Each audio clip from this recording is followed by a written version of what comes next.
Thanks for joining us for another of my monthly blogs. This one is with Ray Warren, who is the president of Telemundo Deportes. Ray oversees NBCUnivision's Telemundo Enterprises, growing the sports business and leading its strategy across all its platforms and networks. He's responsible for developing opportunities for both existing franchises and future acquisitions.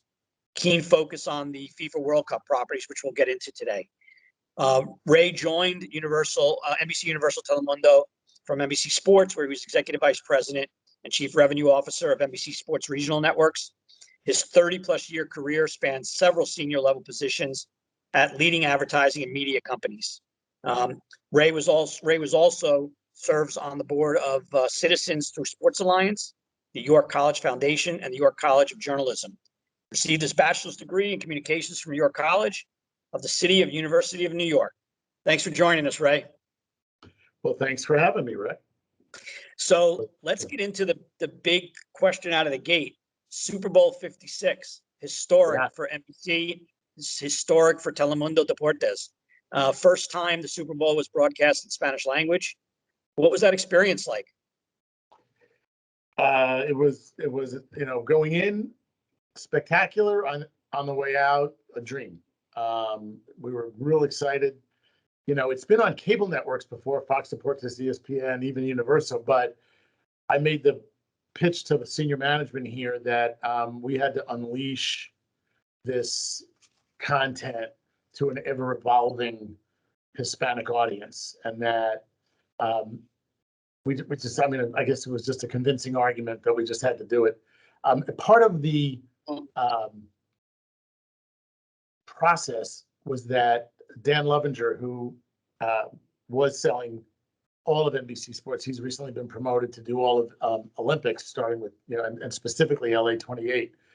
But Dan and I were pretty tight, and maybe a year or so ago, Linda Yaccarino and I have had many conversations about how do we get one seller, because when I arrived, we had a Telemundo Sports sales group, and then we had the NBC Sports sales group, and it just made a lot of sense. And when she created her one platform opportunity, it made all the sense in the world to put Dan Lovinger in charge of selling the Super Bowl to everyone. The compelling pitch that Dan now makes to advertisers is, if you look at the U.S. as a pie, there's no one who really has a platform that addresses the 20% that are the Hispanic audience. You can either speak to them on a broadcast level, right? You can speak to them on a cable level, but this really closes the circle when he does an NBC Sports sale, be it the Olympics, be it Premier League, be it the Super Bowl. It's compelling to have that all as a part of your buy or your marketing platform. It ties in nicely to what's going on in the world of diversity, equity, and inclusion. And I think that a lot of advertisers are very concerned about what are we doing in that space. And I think that helps. So, having Dan's group selling the Super Bowl, to me, it was like, the more eyeballs we can give them, the more money we'll make. It's a math exercise, right? And basically, with the kind of distribution we have as a broadcast over-the-air network, it's not a fair comparison, frankly, to my friends at Fox or ESPN. They're cable networks with 30 million people. We're like 80 million people. So we just give me a math exercise and give me the same share for the Super Bowl and put it out across 90 million people instead of 30. Yeah, I think we're going to do better. We did better by 2.5 times. So the 2 million people, 2+ that we brought in, is 2.5 times higher than the next nearest, which I think was Fox. So being in the sports business, I've been on the wrong side of a game, 42-3 at halftime, and it's it's Minnesota playing Chicago. But when you're Telemundo and you've got I've been to a lot of Super Bowls. I've watched probably every one. That was as good a game as I've seen in a real long time. So having a great game, that all I ever tell people is, well, what do you think? I just want to tie at halftime. You give me a tie at halftime, and I'm going to be fine. Well, we had just the best game. Oh, and by the way, it was in Los Angeles, and the LA Rams were there. So people say, well, yeah, sure, Ray, good for you. But I'm saying I've been on the other side of those games. So, you stick around long enough, you get the right game at the right time on the right network. So it has just been, and I know the NFL, they're as happy as they could be. They are, we're all just working great together. Por la cultura is what we call it, for the culture. Yeah. Well, listen, it clearly the strategy paid off. The highest non-soccer related Spanish language broadcast in a decade. So kudos to you guys and the entire team for pulling that off. But this is just kind of the kickoff of a ridiculously incredible year for Telemundo Deportes. Tell the team here that's watching what else is on your plate for this year. Sure. We went right back to Chivas and Premier League. Chivas, we have the Super Clásico on March 12th, which is, Chivas de Guadalajara versus the Americas. And that is always, we get that every other year because the other years it's on the other side of the home away platform. So we have that game this year. Chivas just did the highest rated game this year. Everyone is going that way and they're losing. So I'm just waiting for them to win. And we had Amaury Vergara with us, who owns the Chivas, out at the Super Bowl, and we did a little watch party. And it didn't turn out too well, but it was really kind of fun and insightful to see the owner of the team sit there with a new coach. It's just so exciting to be in this business, to be honest. And so we have Chivas. Premier League is doing well. We did our first IndyCar race last Sunday. We're going to do the Indy 500. We are going, and we'll get to this, I know, we are trying to keep pace with the evolving Hispanic audience as they go from fully Spanish language to bilingual to perhaps English language, but still like the fact that they have more choices because they can watch whatever they want, Spanish language, English language. So we're doing Indy 500 on Memorial Day. We'll do a third race. I'm not sure. I think it's August. And we're doing 5 PGA tournaments this year and the Open. Not allowed to call it the British Open because Royal and Ancient don't like it to be called the British Open. We'll do the Open. And Sunday Night Football starts up, and and there's this little thing called the World Cup. We've got 3 World Cup qualifiers at the end of this month. We have Mexico, we have USA playing. I don't know. I don't know if it can get any better than this, frankly. So I assume your frequent flyer miles are piling up this year. Yeah, I'm one of the few who stuck with American through it all, and they are very grateful, and they're showing it every time I get on an airplane.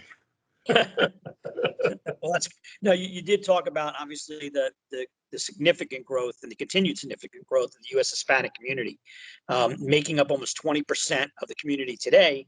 One of the things you're seeing, though, is acculturation.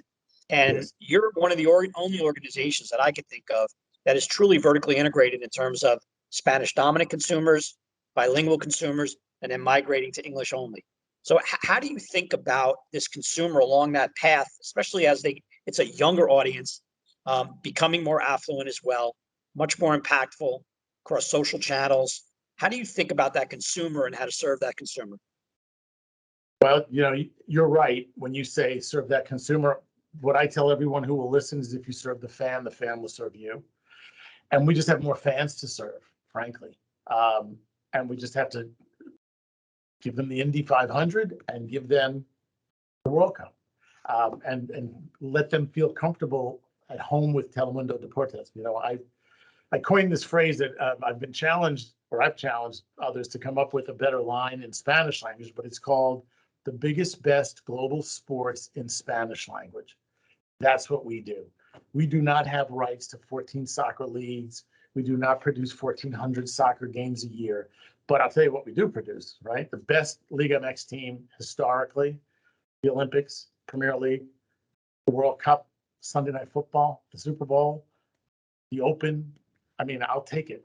That's our hand. And that's what, frankly, as this new generation of all fans who don't want to spend 3.5 hours watching a game necessarily, they want to watch the big stuff. There's a little FOMO out there. We love, fear of missing out.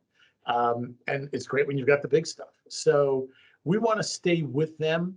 I was on an interview earlier before the Super Bowl where it was all about putting the game on the broadcast network. And the interviewer came from a Hispanic family, but she was a 200%er. We call folks who grew up, like when at some point, my mom was the first generation of Italians to come to the U.S., but she didn't really push Italian language on me, so I never really learned it. But there are many, many who are much closer to their heritage in the Hispanic world, and they speak both languages, and so they are 100% Hispanic. And again, there's no such thing as a Hispanic, but it's, Cuban, Puerto Rican, Venezuelan, Colombian, Mexican.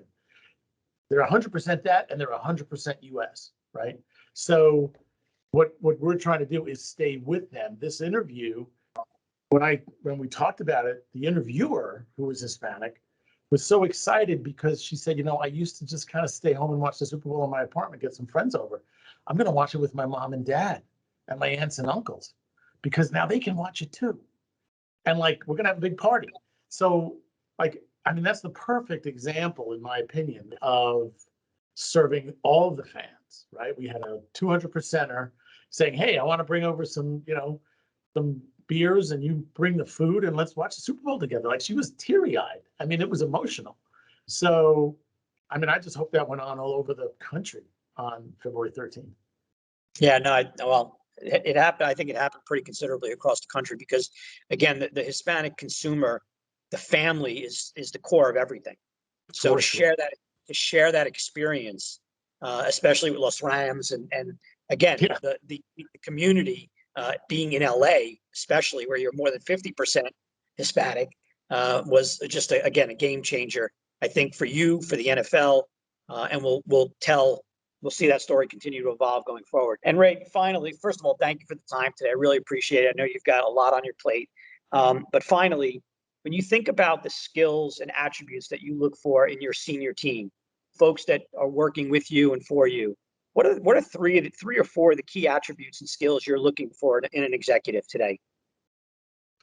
So the first, I guess I'll start at the top because that's the easiest way for me to think about this, is trust. If I have to surround myself with people who will tell me the truth. I do not want people who will tell me what I want to hear.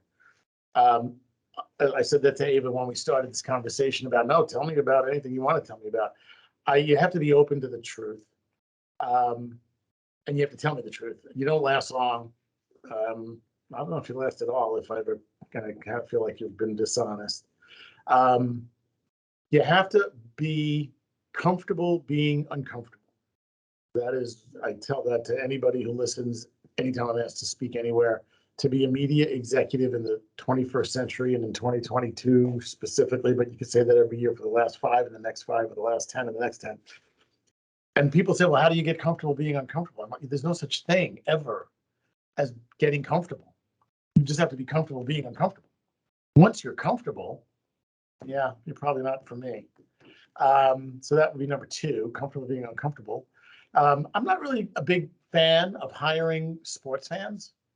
When people sit in front of me and tell me how big a fan they are, I always feel like that's not going to be a clear decision on what's the best thing for the company. I like sports. I do. Can't say I'm a big sports fan. I can't say I ever was. I was a Yankee fan when I grew up. I was born in the Bronx. So I guess at some point when they started losing again, I just got busy. So it's not like it's not a passion play for me. And people who just want to work in sports because they want to keep the vibe going, that's not going to lead to great decisions all the time. And I can't take a chance on that. So I don't know if there's a fourth, but I would say truth, comfortable being uncomfortable. Don't be a sports fan. Those are like, I'm good with 3s. So I'm going to stick with 3. 3 is a magic number, as they say. So yes. Well, again, I appreciate the time today. Thank you very much for spending it with us, and look forward to seeing you in real life at some point. Yeah, looking forward to that, right? As we all try to figure out what the new normal is.